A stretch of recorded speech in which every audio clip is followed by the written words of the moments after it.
m'avez confié le mandat de défendre la primauté parentale et de travailler pour présenter des choses concrètes aux législateurs. C'est fait, c'est déposé. C'est mon temps personnel, c'est le temps de d'autres personnes, c'est le temps de des bénévoles, c'est le temps de plusieurs personnes qui ont travaillé sur le dossier pour aider à la production de ce mémoire de famille biologique qui est... Allez le voir, c'est un très beau mémoire qui est très, très, très bien fondé sur la jurisprudence et qui est notamment fondé sur des grands législateurs, des idées qui proviennent de grands législateurs, comme M. Claude Castonguay, qui est le père de la carte d'assurance maladie. On a d'excellentes propositions et des propositions de personnes aussi, des propositions qui viennent de tout le monde. Donc, on a un projet extraordinaire qui a été déposé à l'Assemblée nationale. Extraordinaire avec des propositions très, très, très bonnes, des propositions pour intervenir rapidement pour un enfant qui est mal pris, des propositions pour donner des services, des propositions pour surveiller la mise en place, des propositions, dans le fond, qui vont un peu aussi comme la philosophie qu'appliquent les Autochtones aujourd'hui, c'est-à-dire qu'eux autres, ils ont baissé le nombre de judiciarisations de cas de plus de 80%, parce que c'est la communauté qui s'implique, c'est les parents qui s'impliquent, c'est les grands-parents autochtones qui s'impliquent, c'est tout le monde dans la communauté qui s'implique dans la vie d'un enfant qui en a besoin. Et aussi des propositions pour que les parents puissent mettre leur grain de sel. On sait trop bien qu'aujourd'hui, il y a des gens qui ont des dossiers à la DPJ qui ne reçoivent même pas de plan d'intervention.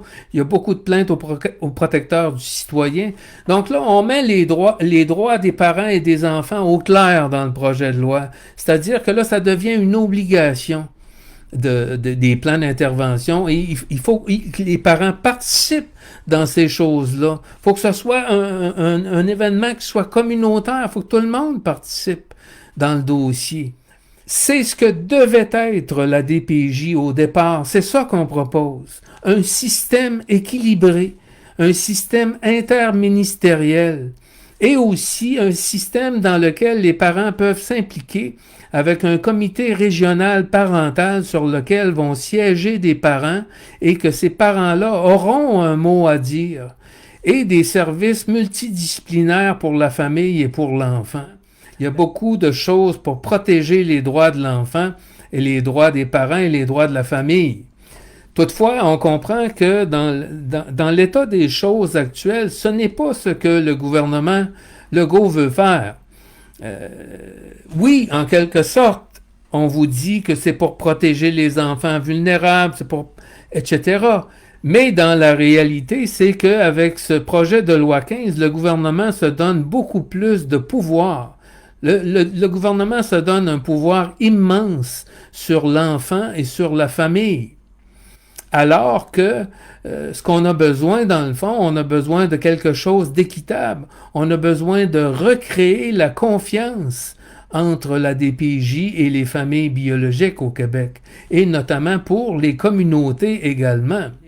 Il faut remettre les choses en place et il faut avoir des propositions intelligentes, des solutions. Et là, on en a des solutions dans le mémoire de famille biologique. Il est rempli d'excellentes solutions. Donc, on a un projet extraordinaire qui a été déposé à l'Assemblée nationale. Maintenant, il reste à savoir si le gouvernement en place est intéressé à écouter les propositions qui viennent des familles biologiques. Et ça, c'est une toute autre paire de manches. J'ai préparé un petit courriel que vous pouvez modifier si vous voulez pour l'envoyer aux législateurs et à la commission parlementaire pour demander à la commission, dans le fond, tout simplement que vous voulez être représenté à la commission et que vous m'avez confié le mandat à Alain Rioux de défendre vos droits, dans le fond, devant la commission. Et plus on va être nombreux, éventuellement, ces gens-là vont comprendre qu'on désire être entendus et que nous sommes plusieurs. Il y a des milliers et des milliers de personnes qui ont répondu au sondage pour dire oui, qu'ils étaient prêts à m'appuyer dans cette démarche-là. Donc, moi, j'ai mené la démarche jusqu'au bout. C'est-à-dire que j'ai pris les propositions qui venaient de certaines personnes, de certaines familles. On a étudié le dossier en long et en large et le mémoire est fait, le travail est fait, le travail est livré, le travail est déposé à l'Assemblée nationale. Maintenant, je fais appel à la population, aux parents, aux familles pour soutenir la démarche. Il faut que les gens le demandent. C'est dans votre intérêt, c'est dans l'intérêt de la famille, c'est dans l'intérêt de l'enfant. C'est le droit de l'enfant de vivre avec ses parents. Et là, on est en train d'enlever ce droit-là pour donner le droit au gouvernement de faire ce qu'il veut. Mais pour être entendu, il faut se lever. Et là, la balle est dans votre camp. C'est à vous de parler. Là, présentement, c'est qui qu'on va entendre devant les consultations particulières? C'est les gens qui ont des intérêts dans le dossier, les avocats. Parce qu'il va y avoir encore plus d'avocats pour les enfants, donc c'est une manne pour les avocats. Écoutez, il y a à peu près 15 000 ou 20 000 avocats au Québec qui gagnent leur vie avec le droit de la famille et la protection de l'enfant. 15 à 20 000. Si vous multipliez ça par un salaire d'à peu près, je ne sais pas, 60, 70 000 $ par année, ça donne quoi?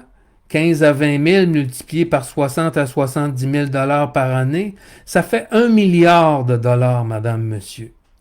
Donc, 1 milliard de dollars qui s'en vont dans la poche des avocats au Québec pour les questions qui touchent la famille et les enfants. Et là, c'est ces personnes-là qu'on veut entendre en commission parlementaire. C'est payant pour eux autres. Et qui d'autre qu'on entend en commission parlementaire? On entend les représentants des familles d'accueil, les entrepreneurs en famille d'accueil. Et eux autres, ils ont une grosse part du gâteau. Parce que sur un budget d'1,5 milliard en protection de la jeunesse au Québec, il y a 300 millions qui est investi dans les familles d'accueil. La commission parlementaire, les consultations particulières vont commencer le 8 février. Il faut demander à la commission parlementaire pour être entendu. Qu'on soit entendu.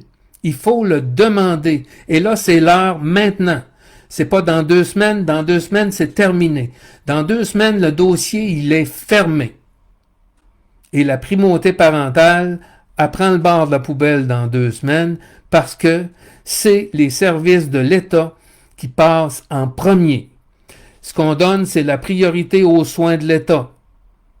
Et là, on donne le gros bout du bâton au gouvernement de faire ce qu'il veut. Et beaucoup de gens le savent déjà. La DPJ a un pouvoir extraordinaire. Ils peuvent faire tout ce qu'ils veulent. Ils gagnent 98% de toutes leurs causes, presque 100%. Ils gagnent presque 100% de tout ce qu'ils demandent. Et là, on va leur en donner encore plus. Et le plus honteux, madame, monsieur, le plus honteux dans tout ça, c'est qu'on vient vous faire croire dans les grands médias que la petite fille de Grande-Bay est morte à cause de la primauté parentale. Et M. Legault, la journée que le projet de loi a été déposé, aujourd'hui, on va faire passer le droit de l'enfant avant la famille biologique. Écoutez, on vous met la faute sur le dos, on met la faute sur les parents biologiques, mais dans ce dossier-là, c'est l'État qui n'a pas agi. L'État a rien fait pendant 7 ans. Ils ont eu 7 années pour faire de quoi? Ils l'ont pas fait. Et aujourd'hui, on vient vous mettre la faute sur le dos à la famille biologique et vous allez perdre des droits. Donc là, c'est le temps. C'est le temps maintenant parce que la semaine prochaine, c'est terminé. C'est terminé. Ça fait 1 an que je vous en parle. J'ai commencé à vous en parler au mois de mars l'an passé. On a fait le tour du dossier. On l'a épluché de long en large. On l'a épluché de long en large. On a eu plein de témoignages. Il y a plein de gens qui ont appelé. On a tout ce qu'il faut. Tout est là. Tout est là dans le mémoire. La paperasse est faite. Le travail est accompli. Le mémoire est déposé. Maintenant, il faut aller le défendre. Nos propositions d'avoir un tribunal avec un jury de 12 personnes qui est composé d'au moins 6 parents, des grands-parents, un enfant de plus que 14 ans, et que sur ce tribunal-là, quand il s'agit d'un enfant haïtien, qu'il y ait des personnes haïtiennes qui siègent. S'il s'agit d'un enfant autochtone, qu'il y ait des personnes autochtones qui siègent sur le jury pour prendre la décision. Un peu comme la philosophie autochtone. Ils vont plus au tribunal, les autochtones, qui se sont créés leur propre protection de la jeunesse. Ils n'y vont plus au tribunal. C'est la communauté qui rencontre les parents et qui s'occupe de la décision. C'est d'autres parents, c'est des grands-parents.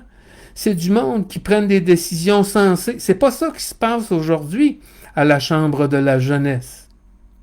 C'est une intervenante qui sort de l'école. Les CI3S, présentement, sont en train de recruter des jeunes sur les bancs d'école du cégep pour leur donner une job quand ils vont sortir.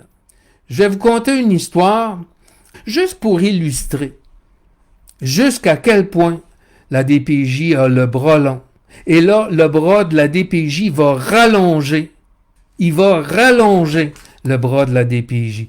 Je vous conte une histoire. C'est une mère qui a eu un enfant. Elle a fait une césarienne avec son enfant, avec les forceps. C'est un accouchement très difficile. Donc là, le nourrisson a fait un arrêt respiratoire de une minute et il a été placé à l'unité néonatale pendant 1 journée et demie. Quand l'enfant est venu au monde, il a des problèmes respiratoires, donc on l'a isolé. Donc, à l'âge de 3 jours, le nourrisson est sorti, est allé avec sa mère.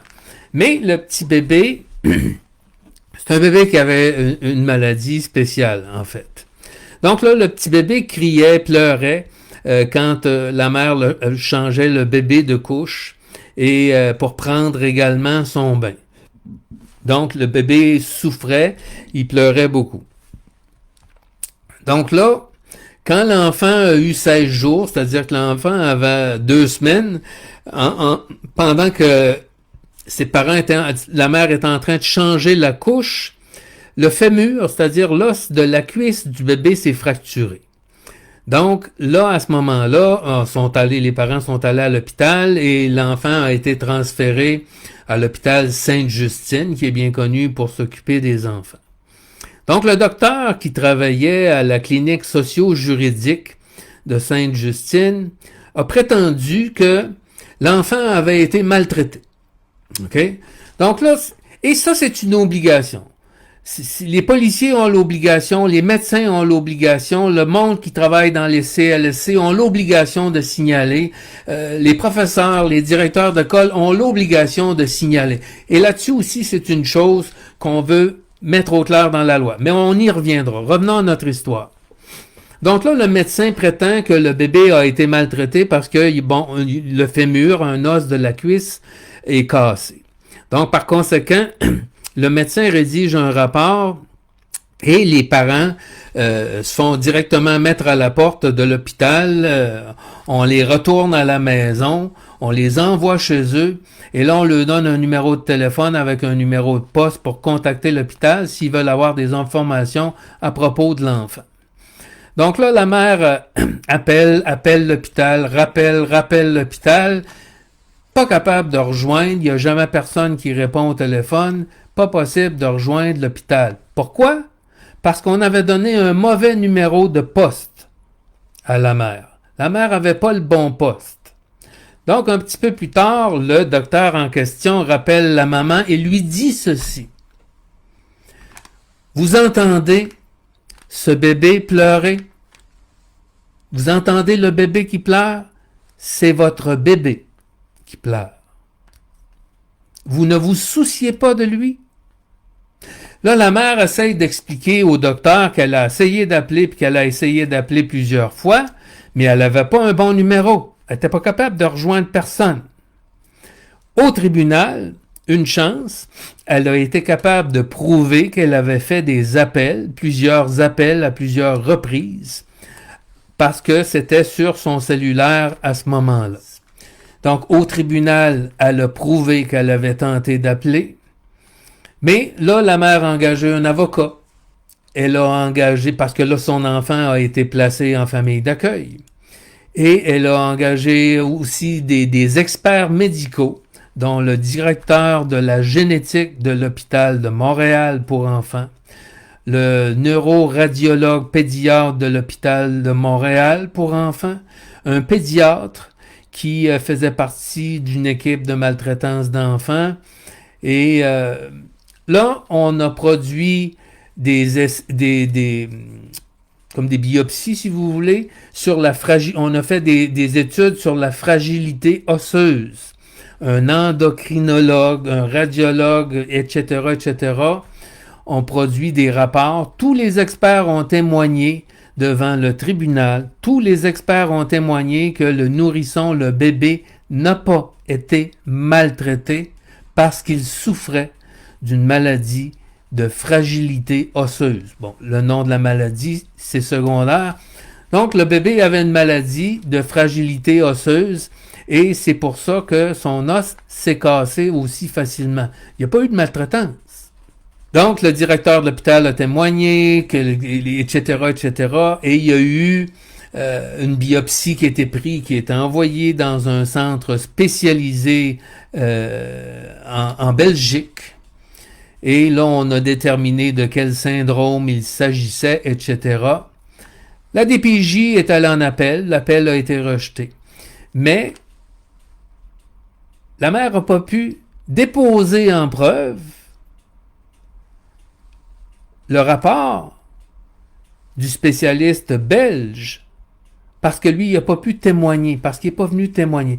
Et ça, c'est une autre chose aussi qu'on demande dans notre mémoire, parce qu'il y a plein de parents et qui nous répètent toujours la même chose, ils essayent de déposer des preuves au tribunal, ils ne sont pas capables. Parce que les avocats de la DPJ se lèvent immédiatement et s'opposent au dépôt des preuves. Et ça, c'est une chose que les gens ne savent pas. On ne peut pas invoquer des rapports ni des choses si la personne ne vient pas témoigner. Donc, il y a des complexités, disons, de procédures qui viennent, dans le fond, du chapitre de la preuve dans le Code de procédure civile, qui font en sorte que on empêche beaucoup de parents de déposer des preuves. Les parents sont pas capables de déposer des preuves. Et une autre chose, les parents sont toujours avisés à la dernière minute avant le tribunal. Ils n'ont pas le temps de se préparer. Ils reçoivent l'avis de convocation des fois quelques heures avant une journée ou deux. Ils n'ont pas le temps de se préparer. La DPJ ne respecte pas les délais qui sont prévus au Code de procédure. Donc, la DPJ a fait renverser le dossier parce que l'expert belge n'a pas témoigné, on n'a pas pris l'analyse. Là, le dossier est retourné en cours. La mère a passé 27 jours au tribunal, une extrême longue procédure. Et la décision finale qui a été rendue à l'effet que la mère avait maltraité son bébé. Malgré une panoplie de spécialistes qui ont confirmé que l'enfant avait une maladie. Là, la décision a été portée en appel, etc. Donc, ça finit plus là, quand on rentre dans le processus judiciaire. C'est les appels à la Cour supérieure. Après ça, c'est l'appel à la Cour d'appel. Et pendant tout ce temps-là, l'enfant est en famille d'accueil. L'enfant est placé en famille d'accueil. Là. Donc, la décision... les avocats de la DPJ, 2 avocats de la DPJ se sont mis dans le dossier. Et ensuite, le docteur a été accusé d'abus, d'avoir faussement accusé les parents de maltraitance, et c'est un médecin qui a fait ça dans plusieurs dossiers. Donc là, il y a eu une plainte qui s'est rendue à la Commission des droits de la personne, et il y a eu une enquête ouverte contre ce médecin-là pour une douzaine de familles. Donc, on en a arrivé, en bout de ligne, à conclure qu'il y avait eu lésion de droit de l'enfant à 3 niveaux. Donc, la mère a aussi porté plainte à l'hôpital Sainte-Justine avec d'autres parents. Le Collège des médecins a reçu une plainte contre ce médecin-là, etc. Et en 2016, pendant que le Collège des médecins et l'hôpital Sainte-Justine étaient en train d'enquêter, le médecin s'est suicidé. Il a été avisé par Sainte-Justine de la décision qui était rendue contre lui suite à la plainte des mères, et cet homme-là s'est suicidé. Après le décès du médecin, la mère n'a pas eu le droit d'obtenir la décision qui a été rendue contre ce médecin-là parce que le dossier a été maintenu confidentiel. Donc, tout au long de ces procédures judiciaires-là, de ces études de plainte, etc., l'enfant a été placé en famille d'accueil et ensuite l'enfant a été placé par la DPJ en banque mixte. Donc, la banque mixte, c'est les enfants que la DPJ veut placer à l'adoption. C'est les très jeunes enfants qu'on place en banque mixte et les familles banque mixte. Et ensuite, c'est les familles adoptives, donc on transfère l'enfant à l'adoption. Donc, l'enfant a été placé en famille banque mixte à l'âge de 4 mois par la DPJ. Et, selon les informations qu'on nous a données, la DPJ n'a même pas à ce moment-là avisé la mère que son enfant avait été placé en banque mixte. Pendant ce temps-là, la mère avait droit à 3 visites supervisées par semaine. Ça aussi, c'est une autre question sur laquelle, dans notre mémoire, on avance de très bonnes propositions sur la question des visites supervisées. Parce que dans la loi actuelle, depuis 1977, le mot visite supervisée n'existe même pas dans la loi. Il n'y a absolument rien dans la loi sur les visites supervisées. Il y a de la jurisprudence qui s'est penchée là-dessus. Et la jurisprudence fait en sorte que c'est le juge qui décide. Mais écoutez, un juge ne décidera pas des visites supervisées s'il n'a jamais vu l'enfant, qui n'y a jamais parlé. Il va prendre la décision que la DPJ va lui demander. C'est clair. Donc, c'est la DPJ qui décide et il n'y a rien dans la loi. Il n'y a absolument rien dans la loi sur les visites supervisées et c'est un irritant majeur entre les parents et la DPJ, les visites supervisées. C'est terrible. Donc là, la mère avait 3 visites supervisées par semaine d'1 heure. Après ça, le même processus, comme je l'ai déjà expliqué souvent, la DPJ réduit les visites supervisées. Donc là, les visites étaient annulées si le bébé pleure. Si le bébé pleurait, on annulait les visites supervisées. Un peu plus tard, donc là, la DPJ réduit les visites encore une fois. Donc, en bout de ligne, la mère se ramasse avec une visite 1 fois par semaine. Donc, à chaque fois que la DPJ changeait le superviseur des visites supervisées, la DPJ réduisait le temps des visites supervisées. Donc là, on parle d'un bébé qui a eu une maladie dans les premiers 24 heures de sa vie. Et à cause de cette maladie-là, il est rentré à l'hôpital le 16e jour de sa vie. Et il n'est jamais retourné dans sa famille après le 16e jour de sa vie. OK? À l'âge de 3 ans, la mère n'a jamais revu son enfant. Après l'âge de 3 ans, c'était terminé. Plus de visite, plus rien. Elle n'a jamais revu son enfant. Elle a perdu au tribunal. Elle a perdu. La DPJ avait 2 avocats qui la questionnaient sans cesse. Et la DPJ exigeait l'adoption de l'enfant. En bout de ligne, la famille a dépensé 250 000 $. 250 000 $. Mais ils ont perdu. Et c'est ça que je dis souvent, les gens m'appellent, me demandent, Monsieur Rioux, pouvez-vous nous conseiller un bon avocat? Pouvez-vous nous conseiller un avocat?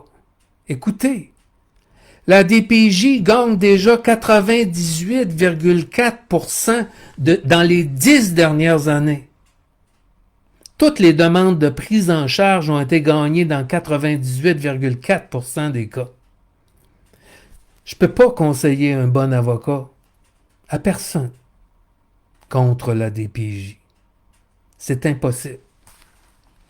Donc, la famille a dépensé 250 000 $. Et lorsque l'enfant a atteint l'âge de 5 ans, ça faisait 2 ans que la mère ne l'avait pas vu. Finalement, la mère a flanché et elle a accepté l'adoption et l'enfant a été adopté. Donc ça s'est passé entre après l'année 2013. Donc l'enfant a été placé pratiquement après sa naissance. Et là, on comprend, comprenez-vous, le pouvoir de l'État, le pouvoir du gouvernement. C'est pas une mauvaise maman là qu'on parle. C'est son enfant qui était malade. Et là, il y a un médecin qui s'est suicidé parce qu'il était fautif. L'exemple de cette femme-là, avec son bébé malade, ça ne concerne pas la DPJ. C'est des soins que cet enfant-là a besoin. L'enfant avait besoin de médication, besoin d'attention spéciale parce qu'il était victime d'un syndrome auto-immunitaire ou je ne sais pas trop quoi. Donc, c'est des soins médicaux qu'il avait besoin. C'est pas de la DPJ. Donc, on a privé cet enfant-là de l'amour maternel, de l'amour paternel, de l'amour de ses parents, de toute sa famille, de son grand-père, de sa grand-mère, pour le placer à l'adoption. C'est complètement ridicule. Ça n'a aucun sens. C'est grave. Le pouvoir est immense. Immense, et là, on veut en donner plus. Encore. François Legault vient dire, là, c'est bien de valeur, l'intérêt de l'enfant va passer avant la famille biologique. Ça a toujours été comme ça, dans la jurisprudence. Toutefois, il faut que l'État fasse une démonstration solide pour enlever un enfant à sa famille biologique. Et c'est ça, la primauté parentale. Mais là, de la façon dont les choses s'en vont, cette démonstration-là, on n'aura presque plus besoin de la faire. Donc, n'importe quel intervenant rentre chez vous, puis décide qu'il y a de la maltraitance. S'il y a de la maltraitance, qu'est-ce que vous allez faire? Je reviens à l'exemple de cette mère-là qui a dépensé $250 000. C'est pas rien, là, $250 000 de dollars, et qui a ruiné 5 ans de sa vie pour ravoir son bébé. Pensez-vous que ce bébé-là reçoit des meilleurs soins en famille d'accueil ou à l'adoption que sa mère qui s'est battue pendant 5 ans à dépenser tout son argent pour ravoir son bébé? Que cet enfant-là aurait pas dû avoir l'amour de cette mère-là? Il me semble que c'est pas dur à comprendre. C'est simple. Et c'est un droit de l'enfant. La primauté parentale. C'est le droit de l'enfant de vivre avec ses parents, de connaître ses parents. Et là, on vient mettre les soins de l'État en avant. Il faut qu'on défende notre mémoire de famille biologique, madame, monsieur. Vous avez les adresses courriels, il s'agit juste d'envoyer un courriel, puis d'écrire votre nom en bas, j'appuie Alain Rioux, pour défendre les familles biologiques. C'est simple. Et là, la semaine prochaine, c'est fini, là. La semaine prochaine, c'est terminé. Il faut bouger maintenant. C'est là qu'il faut bouger. Il faut bouger immédiatement. Il faut avertir l'Assemblée nationale qu'on veut être entendu. Vous êtes des parents biologiques. Vous aimez vos enfants. Et vous courez des risques énormes. Oui, les orphelins de Duplessis, les pensionnats autochtones, et encore, les enfants autochtones, le gouvernement Trudeau est en train de débloquer 40 milliards, dont 20 milliards qui vont être redonnés aux familles qui se sont fait enlever leurs enfants. Donc, il faut redonner une sécurité juridique aux citoyens.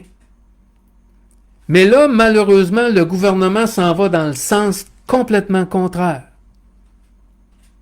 Complètement contraire.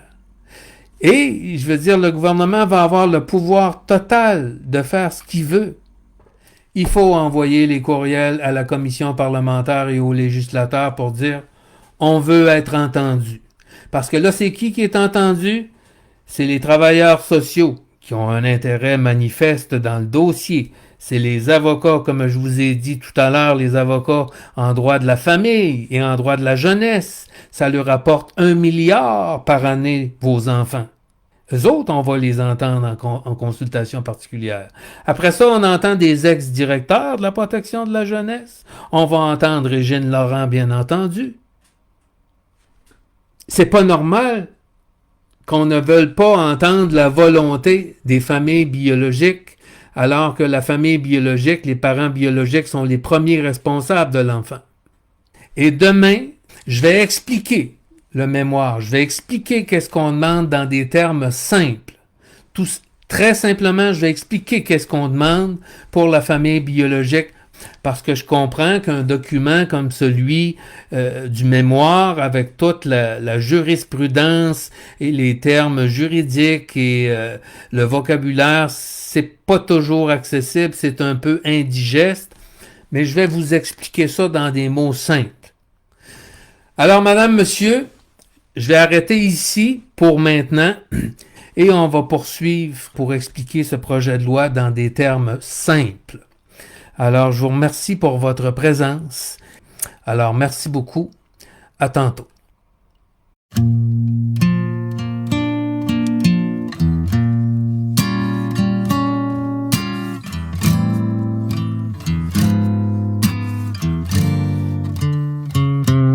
Que l'amour soit véritable, que l'amitié reste durable, que nos conflits demeurent conciliables, que notre mort ne soit pas brutale, que nos enfants soient très joyeux,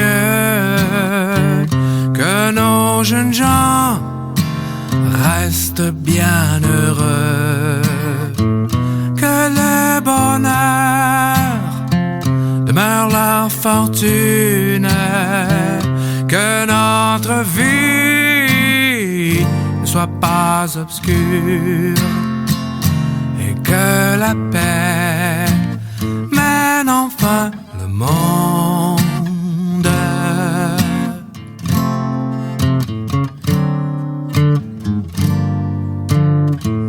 Que le respect soit manifeste, que l'espérance reste infinie, que nos souffrances demeurent supportables, que la vieillesse ne soit pas triste, et que la paix mène enfin le monde.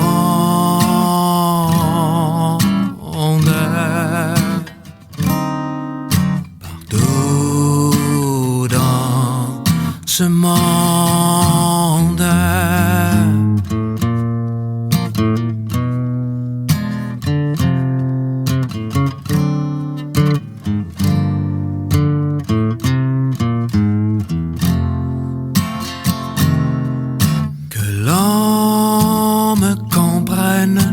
bien. Je ne vous demanderai rien. Et vous, vous en étiez douté que moi, je ne faisais que passer. Oui, moi, je ne faisais que passer.